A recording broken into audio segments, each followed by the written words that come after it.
Hoy en la entrevista nos visita un reconocido académico y columnista chileno, doctor en Ciencias Políticas y profesor del Instituto de Filosofía de la Universidad de los Andes.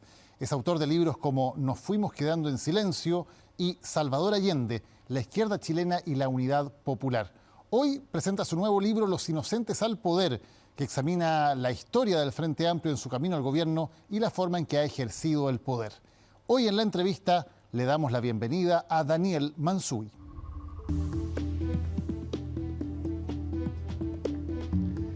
Ya estamos en la entrevista junto a Daniel Mansuy. Daniel, bienvenido. Muchas gracias, Daniel, por la invitación. Encantado de estar aquí contigo conversando. Vamos a hablar de este libro que estás lanzando, Los inocentes al poder, crónica de una generación, que habla básicamente del ascenso al poder del Frente Amplio. Y quiero partir, Daniel, por la forma en que tú eliges comenzar este libro, porque uno podría pensar que hay muchas maneras de contar la historia del Frente Amplio, partir por las revueltas estudiantiles de 2011, cuando se presentan como generación, o por el triunfo de Gabriel Boric en la segunda vuelta electoral, pero tú eliges un momento bien especial para iniciar el libro. Cuéntanos cuál es ese momento. Ese momento es la conferencia de prensa que da el presidente Boric el viernes 18 de octubre de 2024, fechas simbólicas, son crueles, no viernes 18 de octubre, o sea, 5 años después, digo bien, del estallido social, responde preguntas de los periodistas durante 53 minutos para intentar dar cuenta de la gestión del gobierno en el caso Monsalve, que había estallado esa misma semana. Yo estaba con un grupo de amigos mirando eso, o sea, estábamos almorzando y alguien nos dice, prendan la tele porque está pasando algo. Nos pasó a todos, ¿no? Que es como, tienen que ver lo que está pasando. Exacto, estaba almorzando con un grupo de amigos bien politiqueros, entonces prendimos esto de inmediato y nos pusimos a mirar. Y estábamos, supongo, como toda persona que estaba mirando eso, completamente pasmados y perplejos con la decisión del presidente de abrir completamente su corazón, por decirlo así, incluyendo su teléfono, de no hacerle caso a su jefa de prensa, que lo corrige en un minuto y él la reprende duramente. Y me llamó mucho la atención ese día, digamos, mientras miraba la conferencia de prensa, ¿qué estaba haciendo el presidente? ¿Y qué es lo que está pasando ahí, digamos? ¿Qué es lo que está ocurriendo? Porque un presidente toma una decisión de exponerse así, de llevar a su despacho directamente un caso de abuso sexual de una autoridad importante, con una subordinada, o sea, esto es, digamos, puro, completamente radioactivo.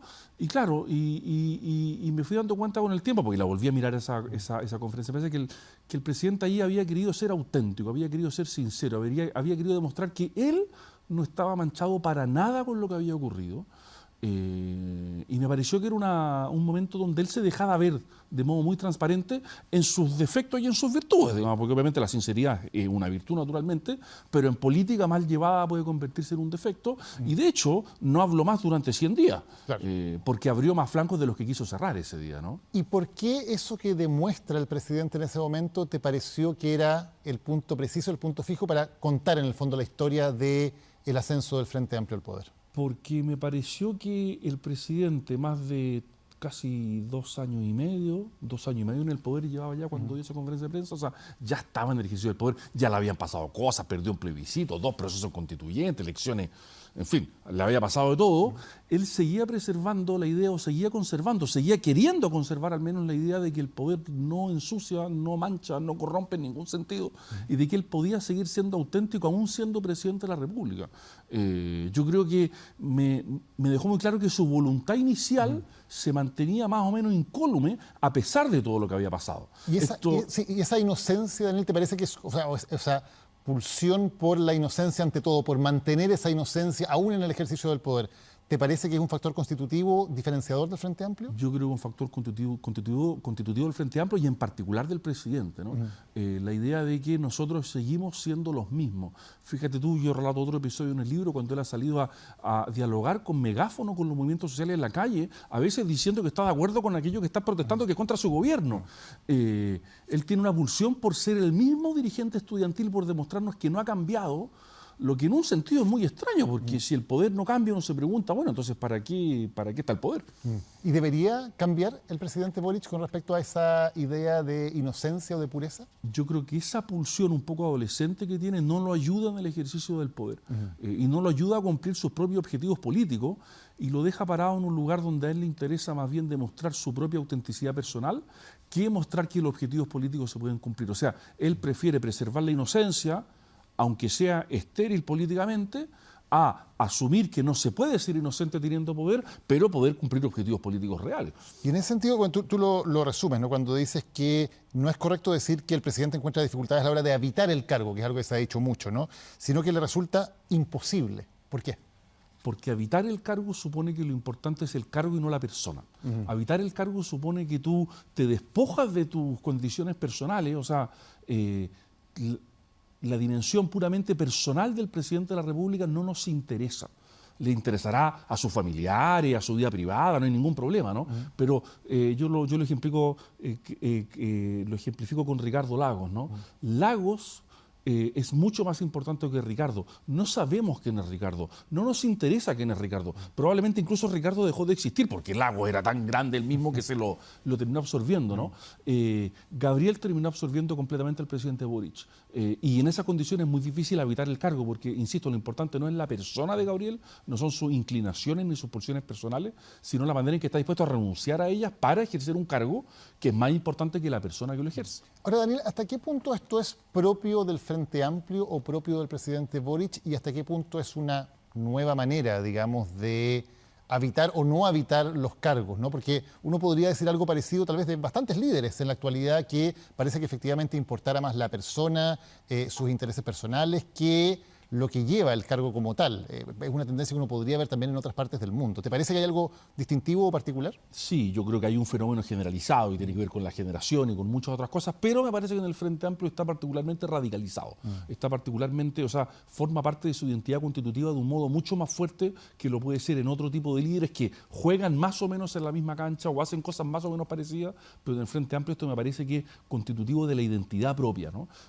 Nunca han renunciado a la idea de que son dirigentes universitario y esa es su identidad más profunda. Y para contar eso tú te vas atrás, ¿no? A armar un poco la historia del Frente Amplio y de cómo se forma y de también las fracturas internas que hay, porque siempre hay ciertos grupos internos que van de alguna manera advirtiendo que en esta especie de carrera muy rápida, muy frenética para llegar a tener puestos de poder, primero en el Congreso, luego formando coaliciones políticas, luego llegando rápidamente a la presidencia, hay algo que se va a perder, o más bien que ese llegar al poder va a ser vacío finalmente porque no van a tener la capacidad para hacer nada de lo que están prometiendo. ¿Cómo se articula eso? Porque hay varias voces incluso internamente que lo van advirtiendo durante la historia. Una discusión larga, no hay nada más fascinante para los que nos interesa esta cosa que los fraccionamientos de la izquierda, ¿no? Son hartos. Que pueden ser medios lateros, pero cuando uno estudia esto son realmente fascinantes.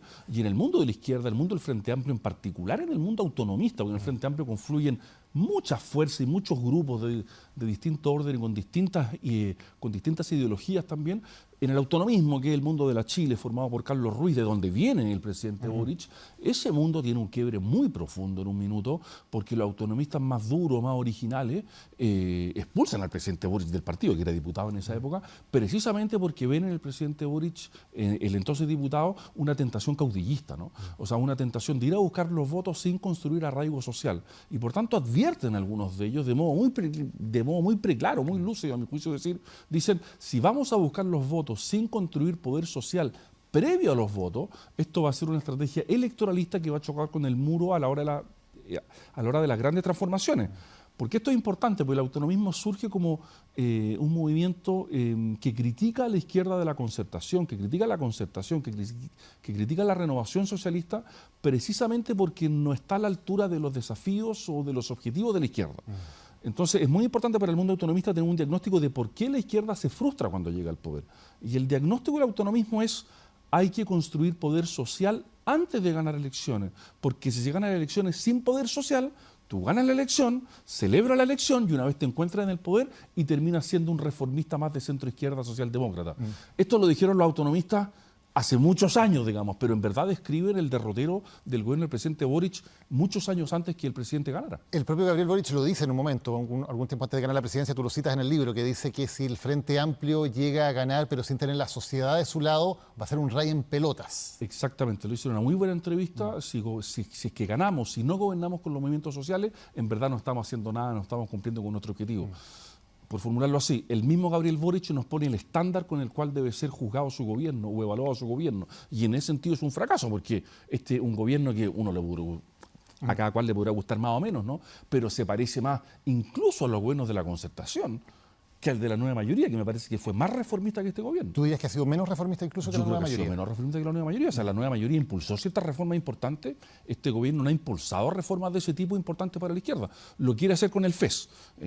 Y puede que ahí esté jugando su última bala. Pero sin FES es un gobierno menos reformista que la nueva mayoría desde una perspectiva de izquierda, que no es la mía, pero me interesa jugarlo desde ahí. ¿Sería entonces más bien una especie de concertación, pero sin la buena gestión y eficacia de la concertación? Sería una concertación sin gestión ni eficacia de la concertación y sin ancla en el centro, porque la DC no está en el gobierno, y aunque estuviera, la verdad es que desapareció como eje político. Ahora, tú haces el análisis bien interesante, pero llega un momento clave que es cuando Gabriel Boric gana la segunda vuelta, ¿no? Que la gana después de una serie de giros tácticos en la primaria, primero para deshacerse de Jadwe, luego tomando el espacio de la centroizquierda en la primera vuelta, cuando no logra mayoría parlamentaria, cuando de alguna manera ya se ve que hay un cambio, un giro en la posición de la opinión pública, y finalmente termina ganando en segunda vuelta con un discurso mucho más moderado y con un fuerte voto anti-Kast, ¿no? Pero una vez que gana en esa segunda vuelta, pareciera, y ese es el análisis que me gustaría que repitieras porque lo haces en el libro, que no hay una real interpretación o un reconocimiento de lo que significa ese triunfo, sino más bien se trata de borrar la forma en que se ganó el gobierno. ¿Qué es lo que pasa y qué es lo que percibe? Es muy curioso lo que ocurre, presidente, como tú dices, Gabriel Boric ese año fue muy talentoso, ¿no? Tuvo un talento político, de animal político completamente brutal. Fue varios personajes y se fue adaptando a las circunstancias. Puro talento, esto lo digo como elogio, los buenos políticos tienen que hacer eso. Pero una vez que gana la segunda vuelta, después de una campaña donde se había moderado, ¿te acuerdas que dice no podemos indultar a quienes hayan quemado iglesias? Con la migración yo creo que no hemos equivocado, en economía no hemos transmitido bien. Una vez que gana la segunda vuelta y se formula una pregunta muy seria de, bueno, ¿vale el programa de primera vuelta con el cual Gabriel Boric perdió? ¿O vale una inflexión que no fue traducida en un programa escrito, pero que fue discursiva y que fue real para el gobierno? Primera vuelta en que habían sacado un 26%. Que había sacado un 26%, pero que había perdido frente a José Antonio Cast. O sea, había sacado una buena votación, pero menos de la que estaba en el aire o menos de la expectativa que él tenía. Y entonces, a la pregunta de con qué programa vamos a gobernar, Apruebo Dignidad, que era la coalición que lo sostenía en ese minuto, dice, el programa es el programa original, no se mueve ni una coma y aquí estamos. Y Gabriel Boric, de modo un poco ambiguo, pero en verdad sostiene esa tesis, o al menos avala esa interpretación. Lo que lo dejó en un problema muy serio, porque él ganó como 30 puntos más en segunda vuelta, obtuvo 1 millón de votos que fue a buscar que no habían votado en primera vuelta, o sea, se sumó mucha gente, y la pregunta política de elaboración política, ¿no? Bueno, ¿y qué significa este triunfo? ¿Qué podemos hacer? ¿Con qué fuerzas políticas contamos? Porque el Parlamento estaba empatado. Ahí no hubo ninguna reflexión. En parte, creo yo, para ser justo alimentado por la dinámica de la primera convención constituyente, que está trabajando al mismo tiempo y que no tenía ninguna gana de moderarse. Pero yo creo que el presidente Boric, el candidato Boric, lee muy bien la elección de primera vuelta y parlamentaria de noviembre del 21, pero se olvida completamente después de la segunda vuelta, y es una lectura personal que no penetra a los círculos ni del Frente Amplio ni del Partido Comunista.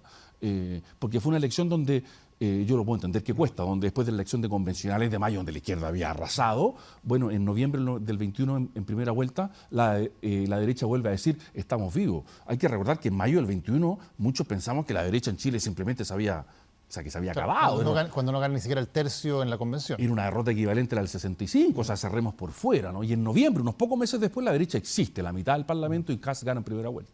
Y ¿cómo conectas tú esa decisión que se toma en algún momento que se refleja en el tema de los círculos concéntricos, ¿no? En esto de que el circuito principal del poder va a estar solamente en la gente más incondicional? Isquia Siches, Giorgio Jackson, Camila Vallejo en el comité político, el PS y el PPD, salvo el caso de Marcel en Hacienda, por fuera, en cargos periféricos. ¿Cómo entiendes tú que se haya tomado esa decisión que no tenía nada que ver con la correlación de fuerzas que había ni en los votos ni en el Congreso? ¿Cómo se explica eso? Yo creo que se explica simplemente porque pensaban, para intentar comprenderlo desde un punto de vista interno, ¿no? Es una generación a la cual llegar en 10 años al poder es una proeza, ¿no? A la democracia cristiana, la Falange le tomó, no sé, 30 años, claro, digamos, ¿no? Sí, por lo menos 30 años. Y algo que tampoco logró ni el MAPU, ni la UDI, ni las grandes generaciones que irrumpieron en la política chilena. Entonces, le había ido muy bien y les fue siempre muy bien. Tuvieron pocas derrotas, pocos fracasos, entonces tenían poca experiencia de saber sumar, porque pensaban que con ellos bastaba, digamos, ¿no? La famosa frase de la altura moral o de la superioridad moral de George Jackson, por decirlo así, refleja eso. Hasta el 4 de septiembre del 2022, esta generación no tiene experiencia de la derrota. Y es la derrota la que enseña a hacer esas cosas. Ahora, ¿Qué es lo llamativo, como decíamos antes? Que en noviembre del 21 fue una derrota al menos parcial. Y esa es la que había que leer. Y eso hipotecó al gobierno finalmente, porque como el primer año fue organizado en torno a un diagnóstico incorrecto de la elección de noviembre del año 21, el primer año fue un año perdido. Ahora, después del 4 de septiembre del 2022 sí ocurre eso, ¿no? Sí, el presidente Boric básicamente le pasa las llaves a la Carolina Toá, a la vieja guardia de la Concertación, y se produce esta especie de cohabitación con viejos cuadros y una cosa más parecida a la Concertación original. ¿Ahí sí cambia o se mantiene algo de lo que tú dices, esta especie de pulsión por mantener a toda costa la inocencia o la pureza, aunque haya que meter los pies al barro, digamos, y gobernar finalmente con todo lo que eso significa? Se renuncia a las grandes expectativas, se pone a la vieja Concertación a hacer eso, lo que es bien llamativo. O sea, nadie de apruebo de dignidad, o básicamente, para decirlo más precisamente, nadie del Frente Amplio adquiere peso político en los nuevos gabinetes. Giorgio Jackson sale al tiempo y en los gabinetes políticos post 4 de septiembre no hay frente amplistas que jueguen un papel realmente ordenador y articulador, lo que es llamativo, ¿no? Porque el Frente Amplio supone que está gobernando, pero no ha podido producir ministros políticos, digamos, que sean... Está la Concertación y el Partido Comunista. Exactamente, pero no está el Frente Amplio.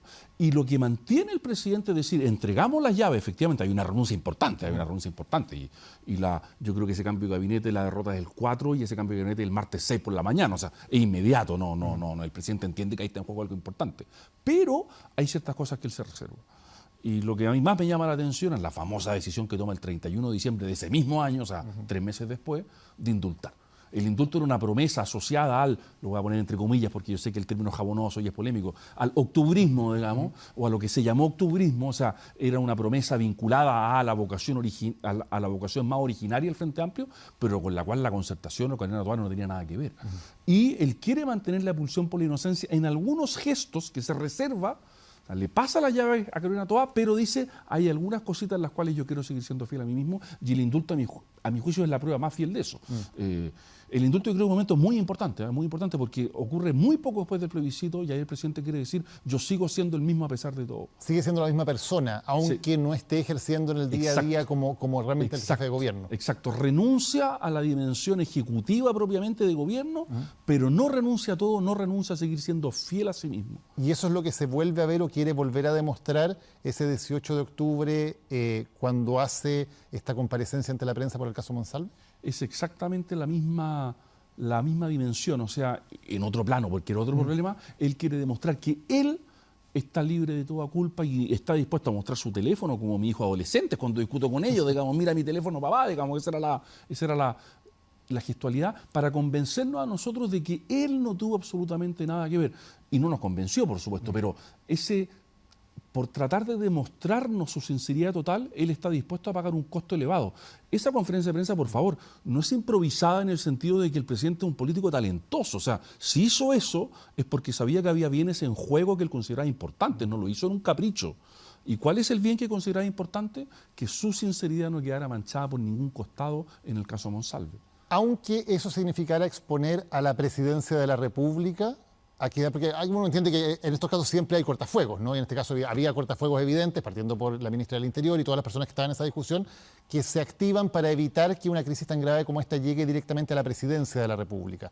¿El presidente Boric está dispuesto a renunciar a eso por este asunto más bien de una convicción personal? El presidente renunció, por formularlo así bien precisamente, el presidente renunció a la investidura del cargo que debe estar protegida, porque lo que nos interesa no es la sinceridad de Gabriel Boric, sino que es la institución de la presidencia de la República, que es una institución muy importante, digamos, para el funcionamiento del Estado y del país, digamos. A mí no me interesa preservar la inocencia de Gabriel Boric, no es mi problema. No tengo nada contra él, por favor, pero hay que cuidar la institución de la presidencia porque no le pertenece a Gabriel Boric. Y lo que hace él ese día es exponerla en un caso además completamente escabroso, contando detalles o teniendo que entrar en detalles que los que no tenía por qué entrar, revelando el tema de las cámaras, o sea, poniéndose en el centro de algo respecto a lo cual había que proteger no a la persona de Gabriel Boric, pero sí a la institución de la presidencia de la República. Si un ministro tenía que pagar todos los costos, pues bien, para eso están los ministros. Pero el presidente no está para pagar esos costos porque el presidente obviamente no es un fusible más. Y ojalá no sea nunca un fusible, de hecho. Daniel, este libro cierra antes de esta campaña, ¿no? de la campaña presidencial, pero cuando lo terminé de leer, lo primero que pensé fue, bueno, si hubiera un capítulo más sobre la campaña, sería la mejor prueba de todo lo que vemos, ¿no? Que es un poco la campaña fallida de Winter como candidato al Frente Amplio a las primarias. ¿Qué conclusión sacas de lo que ocurrió allí? No, o sea, fue, no sé cómo decirlo, en parte frustrante, en parte fue confirmatorio ver los spots de Gonzalo Winter. El de la mesa del poder era el más gráfico, pero no era el único, ¿no? O sea, tú llevas 4, a veces 8 años en el Parlamento, llevas 3 años en el gobierno. Cuando estuviste en la oposición fuiste poderoso, porque el Frente Amplio de la oposición fue extraordinariamente poderoso. O sea, eres parte del sistema de hace por lo menos 10 años.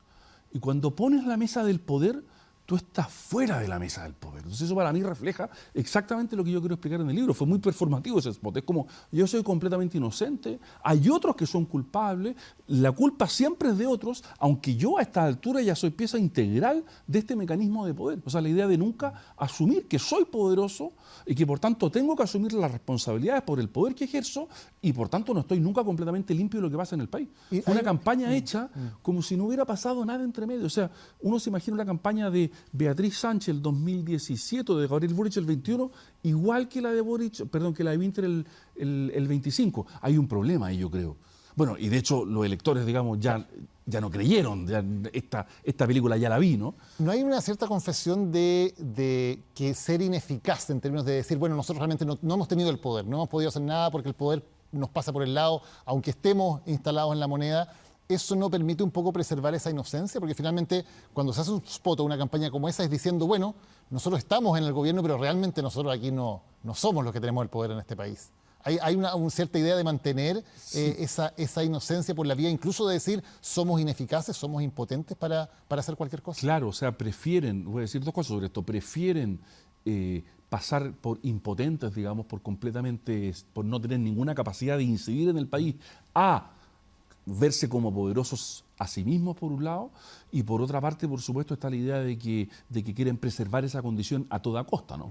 Quieren preservar esa condición a toda costa y por lo mismo no están dispuestos a asumir que ya son parte del juego, porque esta es una ilusión, ¿no? La idea de que tú puedes estar en la presidencia de la República con todo lo que eso implica en Chile. Yo no quiero negar que hay otras instancias de poder, por supuesto que las hay, ¿no? Y por suerte que las hay, porque si no el poder estaría total y completamente concentrado. Pero tener el poder ejecutivo en Chile es una cuestión extraordinariamente fuerte, digamos. Entonces, es muy extraño el mecanismo psicológico, porque yo creo que lo hacen de buena fe, por favor, ¿eh? Es muy extraño el mecanismo psicológico por el cual tú puedes llegar a creer eso. Y Daniel, en la campaña actual, con Janet Jara ahora como candidata presidencial, ¿ves algo similar o es otra criatura, otra estructura lo que arma Janet Jara en esta incipiente campaña que está haciendo por el oficialismo? Yo creo que el Partido Comunista tiene muchas características, pero inocencia no es lo de ellos, y no lo digo como crítico. O sea, ellos saben de qué se trata este juego, tienen objetivos, son pragmáticos para escoger los medios estratégicos para cumplir esos objetivos, pero no me parece que sea el mismo fenómeno en el PC. Dicho eso, hay una pugna más o menos abierta hoy día en el PC respecto de qué derrotero toma la candidatura, pero yo no creo que se pueda leer al Partido Comunista ni a la militancia comunista desde ese lugar. Dicho eso, lo que sí deja formulado o deja planteado este gobierno es, bueno, ¿cómo lo tiene que hacer la izquierda para proyectarse al futuro? O sea, esa pregunta, a mi juicio, sigue completamente abierta, y el debate incipiente que se ha dado estos días respecto del programa, no programa, medidas que puede tomar o no la candidata Janet Jara, tiene que ver con que la izquierda todavía no emprende una reflexión más o menos seria respecto de qué significa ser de izquierda hoy día, qué medios se pueden emplear para impulsar una agenda de izquierda y qué naturaleza tiene todo eso. Esa reflexión es extraordinariamente urgente para la izquierda. Y desde el otro lado, Daniel, por ejemplo, lo que representa José Antonio Kast, da la impresión de que representa una forma muy distinta de entender o ejercer el poder o la autoridad. ¿Lo ves como una especie de dicotomía, de opuesto a la forma en que el Frente Amplio entendió el ejercicio del poder? O sea, hay paralelo en el surgimiento de las dos fuerzas. Son fuerzas que vienen a desafiar a las fuerzas hegemónicas de cada sector, ¿no? Hay un paralelo evidente, ¿no? A una izquierda sin complejos le sigue una derecha sin complejos. No son idénticas, hay muchas diferencias. Pero naturalmente que en el punto que tú preguntas, por supuesto que lo que no tienen las derechas, aunque habría que decir algo más sobre esto, pero la derecha que José Antonio Kast representa quiere ser cualquier cosa menos inocente, en el sentido de que está completamente dispuesta a aceptar las consecuencias de ejercer poder. Recuerda esa frase, creo que es de José Antonio Kast, cuando dice, bueno, a mí que los tribunales internacionales después vengan o no vengan, a mí me da igual. Claro, lo dice el presidente del Partido Republicano, Kast está dispuesto a que lo persigan los tribunales internacionales y a no poder salir del país con tal de hacer lo que tiene que hacer. Es completamente lo contrario, ¿no? No estoy juzgando, estoy solamente describiendo, ¿no? Pero lo que él está diciendo es nosotros vamos a hacer lo que queremos hacer y vamos a pagar las consecuencias del caso a toda costa. Y si hay alguna similitud en términos del cierto, no sé si idealismo es la palabra, ¿no? Pero cuando una de las críticas que se hace al Partido Republicano es que no tiene el programa, no tiene los equipos, no tiene la estructura necesaria para realizar todas las transformaciones y promesas muy profundas que está haciendo, un poco de una manera similar a lo que tal vez le pasó al Frente Amplio. ¿Ves alguna similitud ahí? Claro, en otra dimensión, pero por supuesto que prometer cerrar la frontera, por ejemplo, es algo más difícil de lo que parece.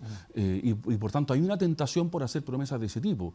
Yo creo que el destino del Partido Republicano y de un eventual gobierno, porque obviamente falta mucho, pero en fin, es un candidato que tiene altas posibilidades de salir electo, el destino del Partido Republicano en el gobierno se juega en la capacidad que tenga de hacer algo que Boric no logró cuajar, porque lo cuajó tarde y mal, que es lograr gobernar con Chile Vamos, que sí tiene experiencia de gobierno, que tiene cuadros técnicos y que puede proveer de esa parte. Pero eso requiere de un ánimo colaborativo que hoy día las derechas parecen estar en otra dinámica, digamos. Pero yo creo que Centro Democrático debería mirar esto con mucha atención, digamos. Hoy día no se gobierna en Chile desde una esquina. Tú puedes ser hegemónico en tu sector, pero necesitas a la otra parte del sector. Y por eso es muy importante construir las condiciones para que ese gobierno pueda funcionar y no con una teoría de anillos del poder o con confianza rota. Yo creo que ese es el principal desafío de José Antonio Cast hoy día. ¿Y crees que eso ocurriría en la eventualidad que José Antonio Cast ganara? Yo creo que depende de cómo se desarrolle la campaña. A mí me gusta la competencia, yo no tengo problema con que compitan y me parece bien y los electores decidirán, pero tiene que ser una competencia que no grave las posibilidades de colaboración después. Y en ese sentido hay algo que mirar en el Frente Amplio que en parte importante fue tan duro con la centroizquierda que las confianzas se rompieron. Y hasta el día de hoy, en fin, no estoy diciendo ninguna infidencia, tú escuchas en off a los dirigentes del socialismo democrático hablar de los dirigentes del Frente Amplio y su tono, digamos, no es de un ánimo a hacer una coalición al futuro, ni que estamos contentos trabajando juntos, ¿no? Entonces, yo creo que eso es lo importante, pero creo que este gobierno, en el fondo, su fracaso es en parte el fracaso de nunca haber construido una cultura de coalición. De hecho, no tiene nombre. Tienen un candidato común, hicieron una primaria, pero esto lo dice siempre Alfredo Lloñat, no sabemos cómo se llama. Y la incapacidad para nombrar las cosas es una incapacidad más o menos seria. Daniel Mansuy, muchas gracias por esta conversación. El libro se llama Los inocentes al poder, crónica de una generación, y habla de lo que ha ocurrido con el ascenso de esta generación del Frente Amplio al poder y de cómo lo ha ejercido. Daniel, muchísimas gracias por habernos acompañado hoy. Muchas gracias a ti, Daniel, por la invitación. Gracias a ustedes también por habernos acompañado en la entrevista en Chilevisión.